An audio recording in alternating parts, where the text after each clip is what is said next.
Hello बच्चों, स्वागत है आपका हमारे YouTube चैनल निर्मला क्लासेज पर। अगर आप लेटेस्ट वीडियो देखना चाहते हैं तो सब्सक्राइब करें और बेल आइकन को दबाएं।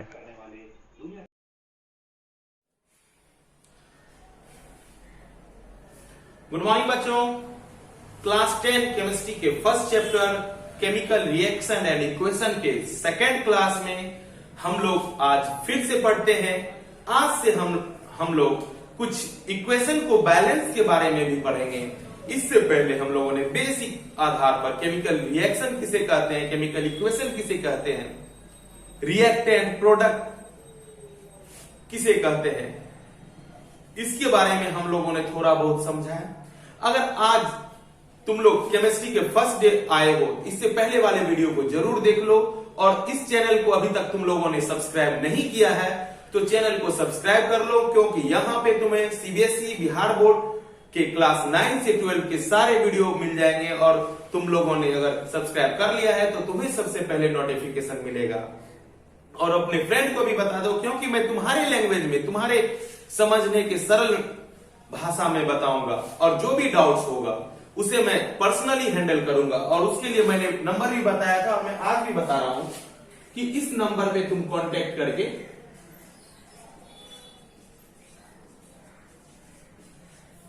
मुझसे पर्सनली कांटेक्ट कर सकते हो 9709775753। तो चलो आज के second class chemical reaction and equation को स्टार्ट करते हैं। लास्ट क्लास में हम लोगों ने पढ़ा था केमिकल इक्वेशन को अगर रिप्रेजेंट किया जाए, मतलब इक्वेशन जो लिखते हैं उसको कितने टाइप में डिफाइन किया गया है। तो मेजर रूप से, इससे ज्यादा भी हो सकता है, लेकिन मेजर रूप से जो दो भाग में बांटा गया है, एक अनबैलेंस्ड केमिकल इक्वेशन और एक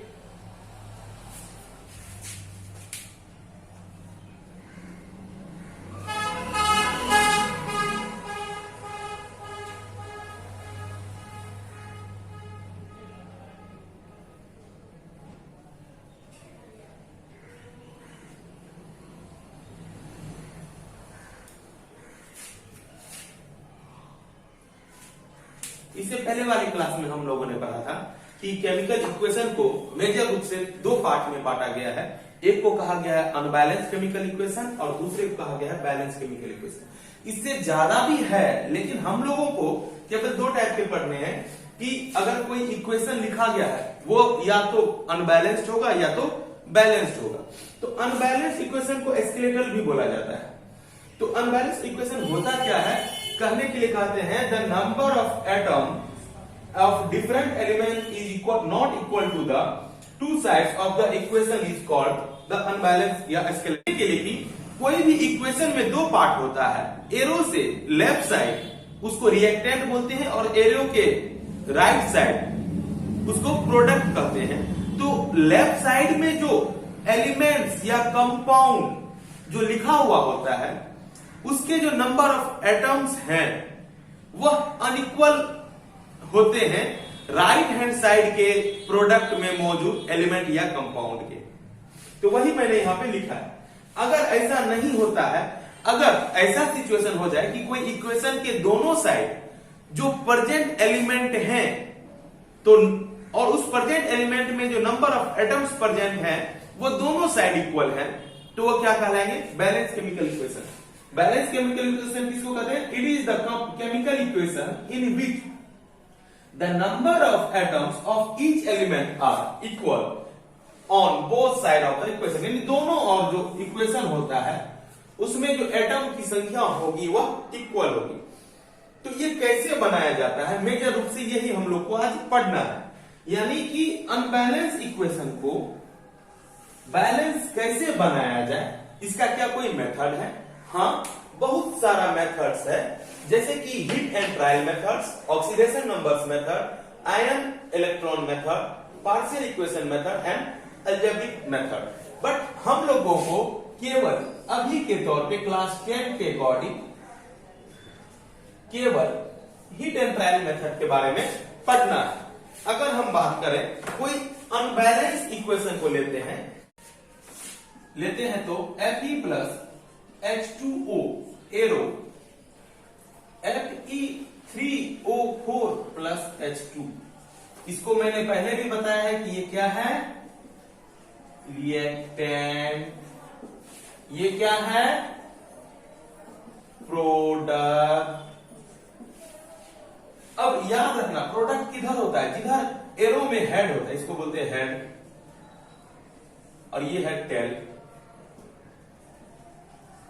यानी टेल की ओर रिएक्टेंट और हेड की ओर प्रोडक्ट होता है। अब ये सोचो कि यह किस टाइप का इक्वेशन है, अनबैलेंस है कि बैलेंस है। अब इसको समझने के लिए समझते हैं कि अनबैलेंस या बैलेंस कैसे पता चलेगा, तो इसको ऐसे समझते हैं, जैसे कि ले लेते हैं रिएक्टेंट और ले लेते हैं प्रोडक्ट। दो टाइप का है, रिएक्टेंट का मतलब एरो से पहले, प्रोडक्ट का मतलब एरो के बाद। अब इस रिएक्टेंट प्रोडक्ट में कौन कौन से एलिमेंट यूज हो रहे हैं वो भी देखते हैं। तो इस पूरे इक्वेशन में Fe यूज हो रहा है, H यूज हो रहा है एंड O ऑक्सीजन यूज हो रहा है। अब ये देखो FeH2 यानी HO के अलावा और कुछ हो रहा है, नहीं हो रहा है। अब ये सोचो कि रिएक्टेंट में Fe कितना है, नंबर ऑफ टर्म के आधार पर, नंबर ऑफ एटम्स के आधार पर कितना रिएक्टेंट में Fe, एक ही है रिएक्टेंट में, तो 1 लिखेंगे।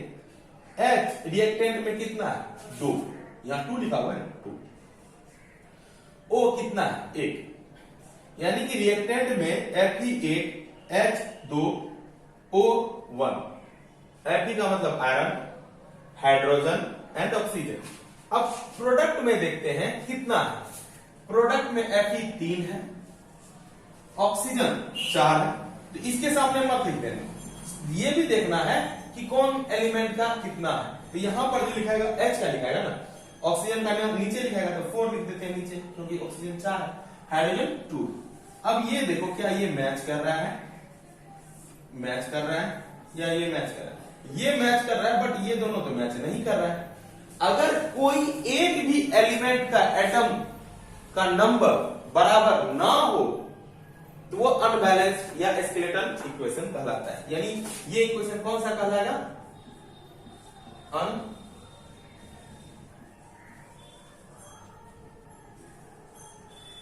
Chemical equation, unbalance chemical equation कहलाएगा। ठीक है, अगर रहता 3Fe 4H2 4, सपोज ऐसा रहता, तब ये देखो क्या हो जाता। अगर ऐसा रहता तब क्या हो जाता, इसको थोड़ा सा समझते हैं।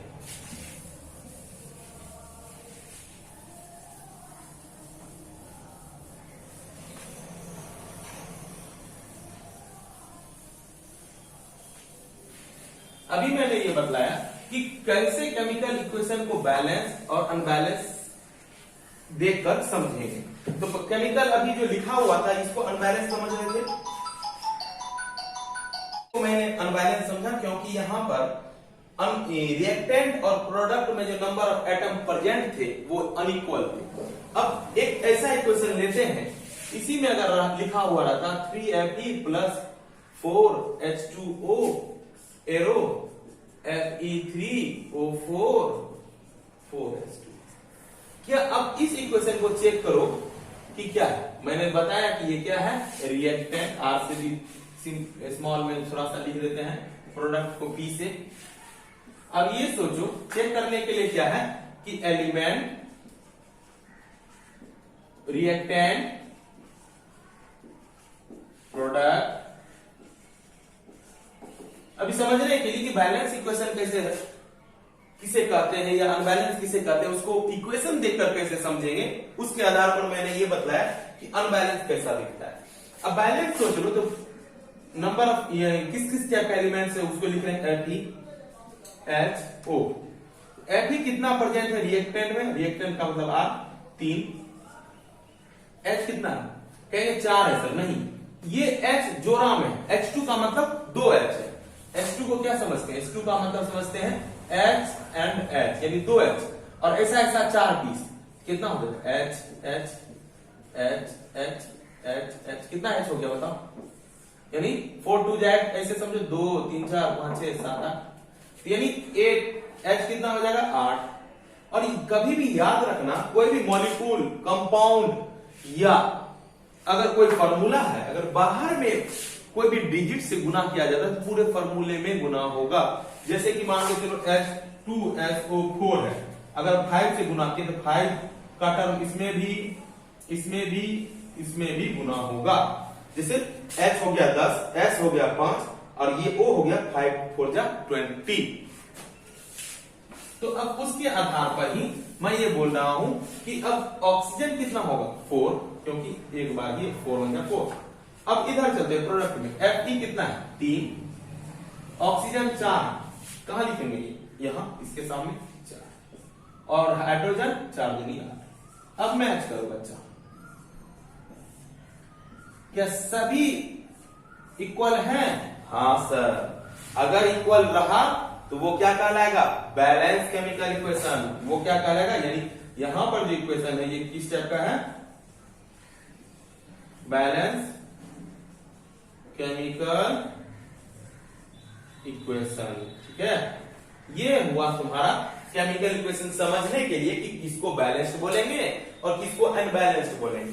अब बात ये उठता है कि बैलेंस अनबैलेंस्ड को कैसे बैलेंस किया जाए। प्रोसेस तो ये सारा है, बट हमें केवल अभी इस क्लास के नजरिए से सोचा जाए तो केवल एक मेथड पढ़ना है, वो हिट एंड ट्रायल मेथड है। एक दो क्वेश्चन को देखते हैं, तुम्हें भी अनुभव हो जाएगा, तो ये तुरंत तुम भी बना सकते हो। बहुत ही बोर्ड एग्जामिनेशन में इंपॉर्टेंट है, इसीलिए अच्छे से करो। चलो अब एक दो एग्जांपल्स से क्लियर करते हैं कि कैसे अनबैलेंस्ड इक्वेशन को बैलेंस किया जाता है by hit and trial method. तो चलो हम लोग एक दो बनाते हैं, सॉल्यूशन करते हैं एक दो का, तो क्लियर होगा concept. Fe plus H2O arrow Fe3O4 plus H2। अब ये सोचो कि कभी भी हम क्या करेंगे, बॉक्स बनाएंगे और चेक करेंगे कि ये बॉक्स में बैलेंस है कि अनबैलेंस है। और बॉक्स में 3 पॉइंट्स जरूरी है लिखना। फर्स्ट कि कौन कौन से एलिमेंट है, सेकेंड रिएक्टेंट में क्या क्या है, थर्ड प्रोडक्ट में क्या क्या है। अब ये सोचो एलिमेंट जो यूज हो रहे हैं कितने, कौन कौन से हो रहे हैं, Fe, H and O। Reactant में कितने हैं, 1, Fe क्या है 1, H क्या है 2 और ऑक्सीजन क्या है 1। अब प्रोडक्ट में Fe3 है, ऑक्सीजन क्या है 4 है और H क्या है 2। अब ये सोचो जो बराबर नहीं है उसको ओनली मल्टीप्लाई करके, नंबर से मल्टीप्लाई करके ही इक्वल किया जा सकता है। देखो ध्यान से कि रिएक्टेंट 1 है और प्रोडक्ट में 3 Fe है। तो अब ये सोचो कि इसमें अगर 3 से मल्टीप्लाई किया जाए तो ये इक्वल हो जाएगा। अब ये देखना है कि रिएक्टेंट में क्या Fe अकेले है कि या कंपाउंड में, अकेले रहे या कंपाउंड में रहे। अकेले रहे तो अकेले से गुना कर देंगे, अगर कंपाउंड रहे तो पूरे कंपाउंड में उस नंबर से गुना कर देंगे। To balance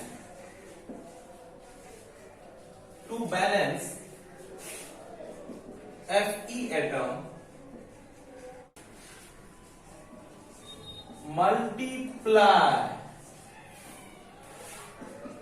Fe on reactant by कितना से करना पड़ेगा 3 से, देन वी गेट क्या प्राप्त होगा हमको।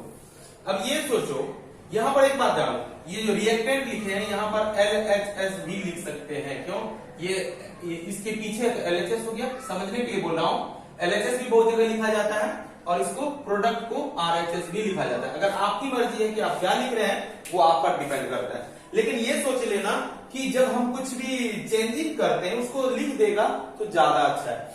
टू बैलेंस Fe, बैलेंस करना है Fe को, तो क्या होगा मल्टीप्लाई बाय कितना से 3 से, किसमें अभी Fe है इसीलिए Fe यहां लिखे हैं। हो सकता है Fe3 4 कुछ और भी इक्वेशन हो सकता है, तो हम लोग कुछ और भी लिख सकते थे। तो अब चलो इक्वेशन क्या बन जाएगा इसके कारण वो देखते हैं। क्या करना है, रिएक्टेंट के Fe में 3 से मल्टीप्लाई करना है। करो रिएक्टेंट क्या यही है, Fe को 3 से मल्टीप्लाई किए, 3Fe H2O arrow Fe3O4 plus H2। अब क्या हो जाएगा, फिर वही चेक करते हैं जो हम बार बार बोल रहे हैं। चलो, ये है एलिमेंट, ये रिएक्टेंट, ये प्रोडक्ट। तब तक करेंगे जब तक कि इक्वल ना हो जाए। अब ये सोचो क्या क्या यूज हो रहा है, FeHO, Fe कितना है इसमें देखो तो 3 Fe है, चलो H क्या है 2, O क्या है 1, इसमें Fe देखो 3 है, O क्या है 4, H क्या है 2। ये मैच कर रहा है बच्चा, ये मैच कर रहा है बच्चा, लफड़ा फंस रहा है अभी भी, ये मैच नहीं कर रहा है। यानी ऑक्सीजन में 4 से मल्टीप्लाई करना पड़ेगा। यहां लिखेंगे 2 balance O atoms, oxygen atoms, ठीक है, मल्टीप्लाई। अब ये सोचो इधर मल्टीप्लाई करना है 4 से, ठीक है, ऑक्सीजन में करना है। ऑक्सीजन है कहां, इसमें है। क्या ऑक्सीजन अकेले है, नहीं, ये एक कंपाउंड मॉलिक्यूलर फार्मूला के रूप में है। तो याद रखो पहले अकेले था, Fe अकेले था तो अकेले Fe को गुना किए। अब क्या होगा, क्योंकि यह O किसी के साथ लगा हुआ है तो टोटल टर्म को गुना करेंगे। इसका मतलब है 2 balance oxygen atoms multiply total term क्या है H2O ऑन इसमें रिएक्टेंट या प्रोडक्ट, रिएक्टेंट में, क्योंकि चार्ज किसमें गुना हो रहा है, रिएक्टेंट में, ऑन रिएक्टेंट बाय किससे 1 2 3 4 क्या से 4 से V गेट, क्या गेट हो जाएगा, क्या प्राप्त होगा। चलो किस में हो रहा है गुना, ऑक्सीजन वाले कंपाउंड में। तो ऑक्सीजन वाला तो ये है, इसमें तो वही हो जाएगा जो लिखा हुआ है, प्लस इसमें हो रहा है ऑक्सीजन वाला कंपाउंड टोटल है तो H2O में गुना हो रहा है किससे 4 से। तो याद रखना जब भी होगा तो टोटल टर्म में होगा, ऑक्सीजन जिसमें लगा हुआ है उस टोटल टर्म में होगा। Arrow Fe3O4 plus H2। कहेगा सर ऑक्सीजन तो यहां भी लगा हुआ है, क्या यहां गुना होगा, नहीं। देखो ये जो Fe3O4 रिएक्टेंट में है कि प्रोडक्ट में है, रिएक्टेंट में नहीं प्रोडक्ट में। तो प्रोडक्ट में तो हम नहीं लिखेंगे, गुना करेंगे, multiply H2O on reactant, only reactant में करेंगे।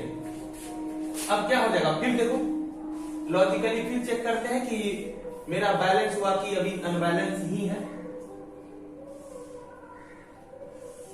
फिर वही चीज, element, reactant, product, FeHO। Fe कितना है बच्चा 3, H क्या है 4 2 जा 8, ऑक्सीजन इस 4 को दोनों में गुना करेंगे, ऑक्सीजन क्या हो जाएगा 4, Fe 3, O कितना है 4 नीचे, और H तो 2 ही है।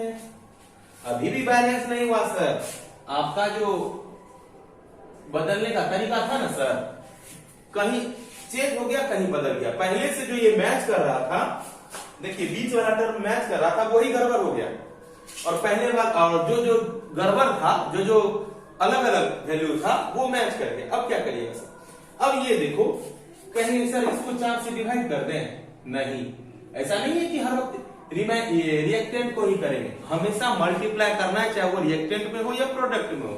तो प्रोडक्ट में अब करना होगा मल्टीप्लाई बाय 4, तो वही लिखेंगे 2 balance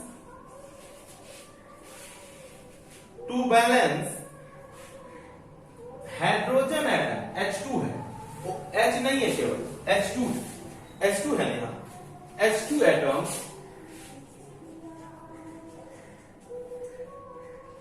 multiply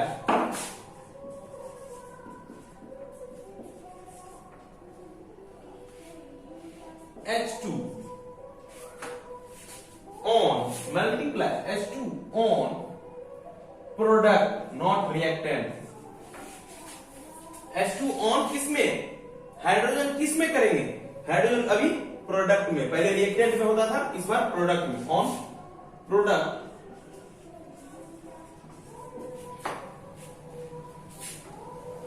by 4, then we get, अब देखो करो बैलेंस, किस में कर रहा है, प्रोडक्ट में कर रहा है, तो रिएक्टेंट तो वही रह जाएगा 3Fe plus 4H2O arrow Fe3O4, किसमें मल्टीप्लाई हो रहा है, प्रोडक्ट बाय 4, किसमें H2 में, किसमें H2 में, H2 ये है ना, H2 में 4 से मल्टीप्लाई कर दो।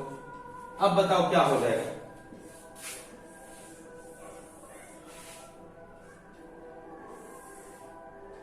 अब क्या हो जाएगा, ये है element,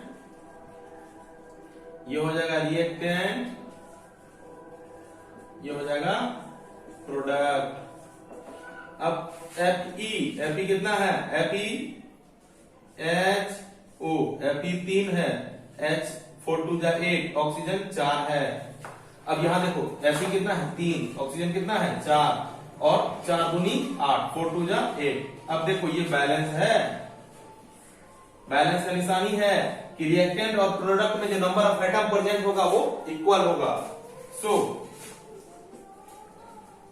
3Fe plus 4H2O arrow Fe3O4 plus 4H2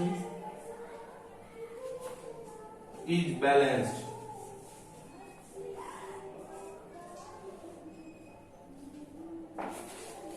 इसे लिखो। इक्वेशन 2 को भी देखते हैं, 2-3 सवाल को सॉल्व कर लेते हैं, उसके बाद मैं कुछ क्वेश्चंस दूंगा जो तुम घर से करके आना, होम असाइनमेंट में रहेगा। तो पहले कुछ इक्वेशन को सही से देख लेते हैं कि कैसे बैलेंस किया जाता है। प्रैक्टिस हो जाने के बाद बस मजा आएगा बनाने में। ये सेकेंड इक्वेशन है, CaCl2 plus H2O plus CO2। फिर वही बात, चेक करो बच्चा,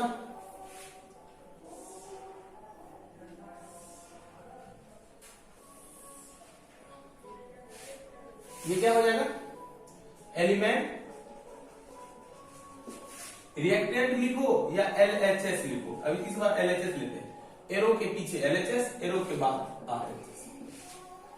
calcium, carbon, oxygen, hydrogen, chlorine. Calcium कितना है, एक ही है, कार्बन एक ही है, ऑक्सीजन 3 है, हाइड्रोजन 1 है, क्लोरीन 1 है। अब देखो यहां कैल्शियम 1 है, क्लोरीन नीचे में है ना 2 है, हाइड्रोजन 2 है, और ऑक्सीजन, कहेंगे सर ऑक्सीजन तो यहां भी है और यहां भी है, तो टोटल काउंट करो, एक यहां पर और एक 2 यहां पर, कितना हो जाएगा, 3 हो जाएगा। ऑक्सीजन कितना हो जाएगा, 3 हो जाएगा। और कार्बन और कहां बचा, कार्बन ये रहा, कार्बन ये रहा, एक ही है, ठीक है। अब ये सोचो कि हम क्या करें जो मेरा इक्वेशन बैलेंस हो जाए। ये बैलेंस है, ये बैलेंस है, ये भी बैलेंस है, यानी फंसा हुआ लफड़ा H और Cl में है। H और Cl यहां पर एक साथ ही है, तो क्या करते हैं, मल्टीप्लाई बाय किसी एक में कर देते हैं, बाय 2, ठीक है। To balance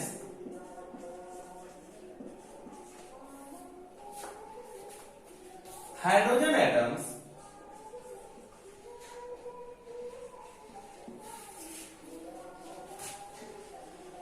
multiply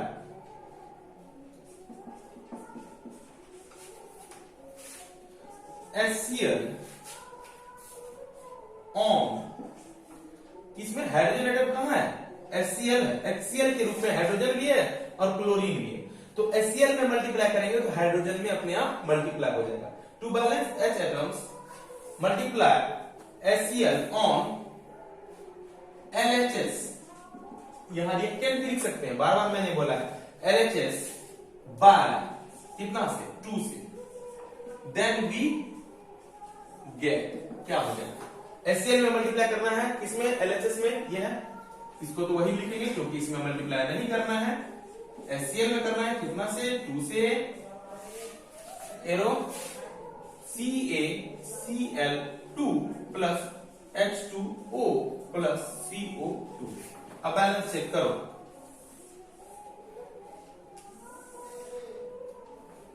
balance check करने में देखते हैं कि क्या बैलेंस्ड है या और भी कुछ करने की आवश्यकता है।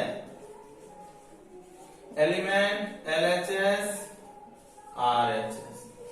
अब ये देखो क्या क्या है, CaC ऑक्सीजन हाइड्रोजन क्लोरीन। अब देखो Ca कितना है LHS में एक ही, C कितना है एक है, O 3 है, H 2 से मल्टीप्लाई हो गया ना तो 2 हो गया, Cl भी 2 से मल्टीप्लाई हो गया तो 2 हो गया। अब यहां देखो Ca एक है, Cl 2 है, Cl का यहां है नीचे में तो नीचे में लिखेंगे, H 2 को है 2, ऑक्सीजन 2 1 3, कार्बन 1। अब देखो दोनों में इक्वल है, और जब दोनों में इक्वल है तो क्या हो जाएगा बैलेंस्ड हो जाएगा। लिख सकते हैं hence this equation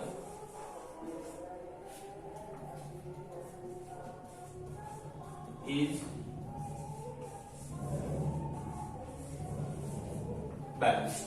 third equation देखते हैं, इसको कैसे सॉल्व करना है वो अच्छे से समझ लेते हैं। इसके बाद हम लोग आज क्या करेंगे, कुछ इक्वेशंस को अनबैलेंस को बैलेंस करने के लिए होमवर्क में दे देंगे, और अगले क्लास में टाइप ऑफ रिएक्शन किस टाइप के हैं उसके बारे में डीपली पढ़ेंगे कि अलग अलग जो रिएक्शन होता है, जैसे decomposition reaction, composition reaction, photosynthesis reaction, double displacement reaction, ये सभी टॉपिक के बारे में नेक्स्ट क्लास बहुत ही ज्यादा इंपॉर्टेंट है। ये भी क्लास बहुत ज्यादा, अगर केमिस्ट्री के बेसिक लैंग्वेज का आधार पर समझे तो बहुत ज्यादा इंपॉर्टेंट ये भी क्लास है। अगले क्लास को भी बहुत इंपॉर्टेंट मैंने मान के रखा है, और क्योंकि ये पूरे केमिस्ट्री को अगर देखा जाए तो ये बेसिक है। यानी अगर हम ग्रामर पढ़ते हैं तो ग्रामर में जिस तरह से सेंटेंस में अलग अलग नाउन प्रोनाउन एडजेक्टिव ये सब चीजों को पढ़ना पड़ता है, उसी तरह से ग्रामर का जो सेंटेंस है तो केमिस्ट्री का ये सेंटेंस है। इक्वेशन क्या हुआ, केमिस्ट्री का सेंटेंस हो गया, और इसी को अगर हम अच्छे से समझ रहे तो मेरा केमिस्ट्री का जो कंसेप्ट है बहुत अच्छा से बिल्डअप हो जाएगा। ठीक है, तो इसको फिर से एक और देख लेते हैं। Mg3N2 plus H2O arrow MgOH whole 2 NH3।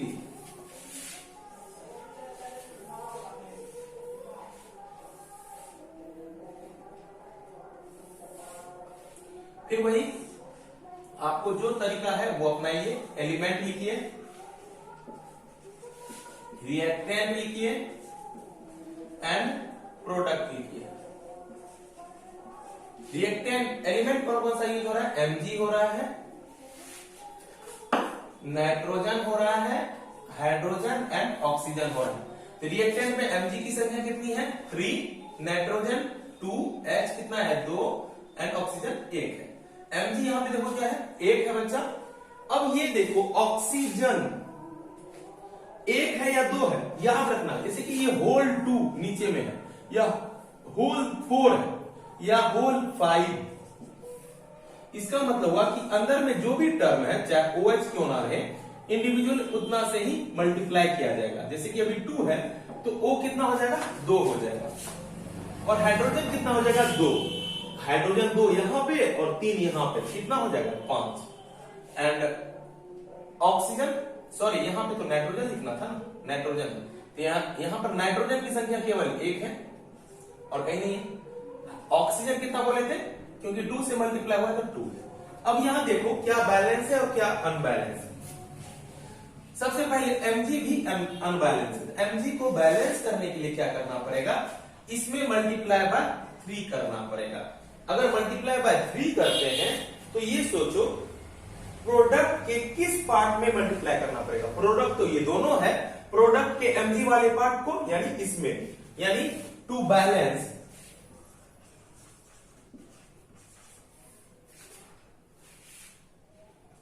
Mg atoms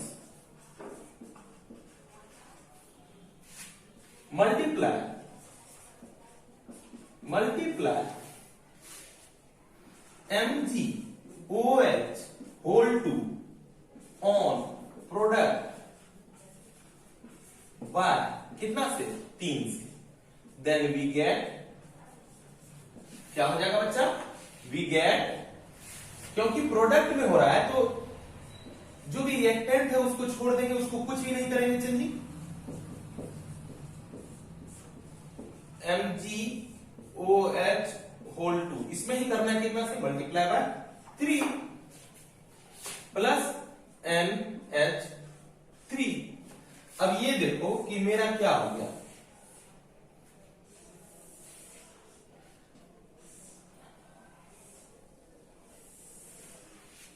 element, reactant, product. Mg कितना बचा, Mg पहले लिख देते हैं, नाइट्रोजन लिख देते हैं, हाइड्रोजन एंड ऑक्सीजन लिख देते हैं। Mg 3 है, नाइट्रोजन, सॉरी बच्चा यहाँ नाइट्रोजन 2 था, थोड़ा सा ध्यान देना, ठीक है। नाइट्रोजन 2 है, हाइड्रोजन 2 है, ऑक्सीजन 1 है। Mg कितना हो गया, 3। Mg तो 3 हो गया। याद रखो जो ये 2 है ना, ये तो इसका मतलब हो गया 2, ये O भी 2 बार है और H भी 2 बार है, बट इस 3 से मल्टीप्लाई करने के कारण O कितना हो गया, 2 तिया 6 हो गया। O यहां पे है, नीचे में 6 हो गया। H कितना हो गया, 2 तिया 6 और 3 9, नाइट्रोजन 1। अब ये देखो नाइट्रोजन को अनबैलेंस है, नाइट्रोजन क्या है, अनबैलेंस है।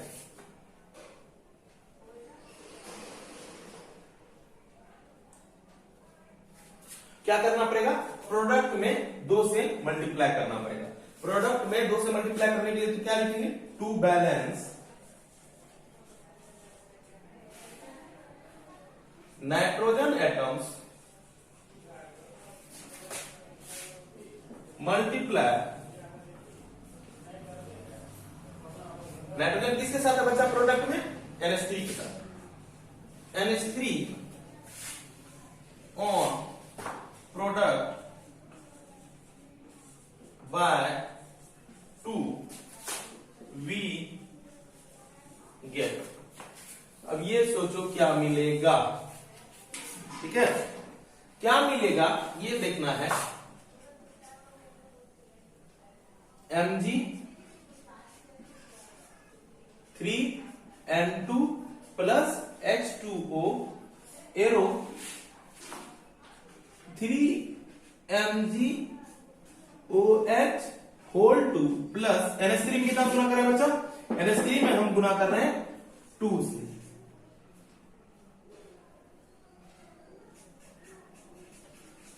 अब ये देखो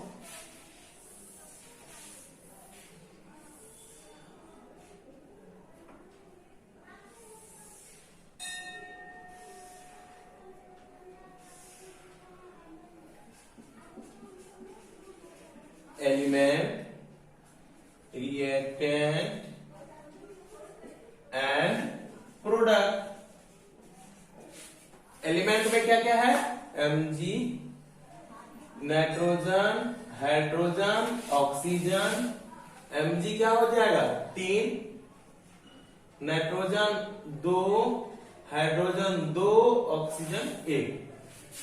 Mg कितना हो गया, Mg 3 ही हुआ, ऑक्सीजन 2 है ना, 2 तिया 6, ऑक्सीजन क्या हो गया 6, हाइड्रोजन 2 तिया 6, यहां पे 3 दूनी 6, 6 6 12। अब ये देखो क्या हो जाएगा, नाइट्रोजन 2, देखो ऊपर का टर्म मैच कर रहा है, बीच वाला भी मैच कर रहा है, लास्ट हाइड्रोजन में दिक्कत आ रहा है, हाइड्रोजन में दिक्कत आ रहा है, कितना करेंगे 12 होगा 6 से। तो अब आ जाओ टू बैलेंस हाइड्रोजन एटम्स। तुम ऑक्सीजन के लिए भी लिख सकते हो, क्योंकि ऑक्सीजन में भी करोगे तो 6 से ही हो रहा है, क्योंकि ये दोनों वैसे एक ही कंपाउंड में लिखा हुआ है। To balance H atoms multiply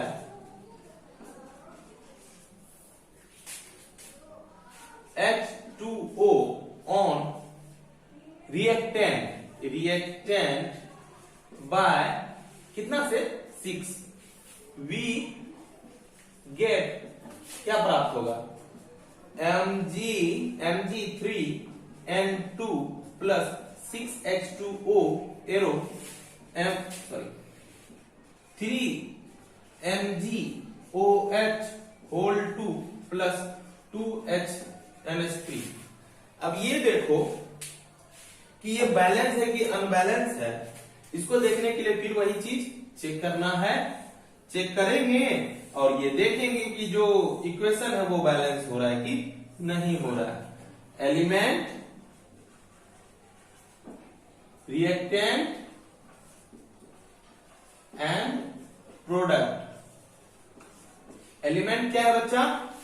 element है Mg, nitrogen, hydrogen, oxygen. Mg 3 बार है, नाइट्रोजन 2 बार, 6 2 जा 12, ऑक्सीजन 6 बार।